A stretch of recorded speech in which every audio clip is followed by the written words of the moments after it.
வீட்டில் இருக்கிற பொருளையே வச்சு நாம் முறுக்கு செய்கிறது எப்படின்னு பார்க்கலாம். இந்த கப்பில் சின்ன கப்பில் நான் வேர்க்கடலை 1 கப்பு வறுத்த வேர்க்கடலை எடுத்துருக்குறேன். இதே கப்புலேயே 2 கப்பு ரவை இதில் போட்டு வச்சுருக்குறேன். 5 வரமிளகாய், கொஞ்சமாக 2 ஸ்பூன் பொட்டுக்கடலை, இதெல்லாம் சேர்த்து முன்ன மிக்சியில் போட்டு அரைச்சி எடுத்துக்கலாம். வேர்க்கடலையை ஃபஸ்ட்டு அரைச்சிட்டு வந்துடலாம். வரமிளகாயும் வேர்க்கடலையும் போட்டு அரைச்சி எடுத்துக்கலாம். இப்போ பொட்டுக்கடலையும் அதில் சேர்த்து ஒரு சுற்று விடலாம். இதுலேயே ரவையும் கொட்டி அரைச்சி எடுத்துக்கலாம்.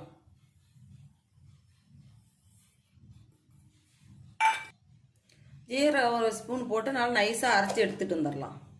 அரைச்சிட்டு வந்தாச்சு பாருங்கள். இந்த அளவுக்கு நல்லா நைஸாக இந்த அளவுக்கு அரைக்கணும். இப்போ நைஸாக கொஞ்சம் குறப்பாக இந்த அளவுக்கு அரைச்சிக்கணும். ரொம்ப நைஸாக வேண்டாம், இந்த அளவுக்கு அரைச்சா போதும். தேவையான அளவு உப்பு போட்டுடலாம். உப்பு எல்லாம் சேர்த்து கலந்து விட்டுறலாம். கட்டி கட்டியாக இருக்கும், எல்லாம் சேர்ந்து மிக்சியில் ஓட்டுறதுக்கு அங்கங்கே கட்டியாக இருக்கும். நல்லா கலந்து விட்டுறலாம். 1½ கப்பு தண்ணி எடுத்து பிசைஞ்சு வைக்கிறேன் மாவை.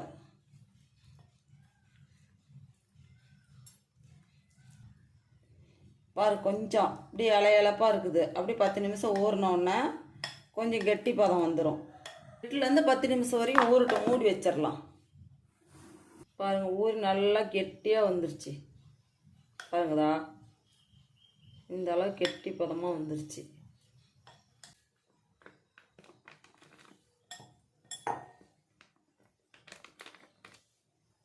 இப்போ முறுக்கு புழிஞ்சிக்கலாம்.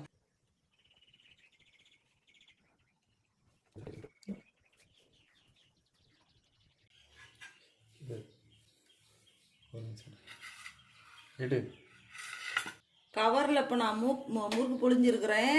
1/2 லிட்டரு எண்ணெய் பாக்கெட் இருக்குது இல்லையா, அந்த கவரில் போட்டு புழிஞ்சிருக்கிறேன். இப்போ போட்டுக்கலாம். பாருங்க அதா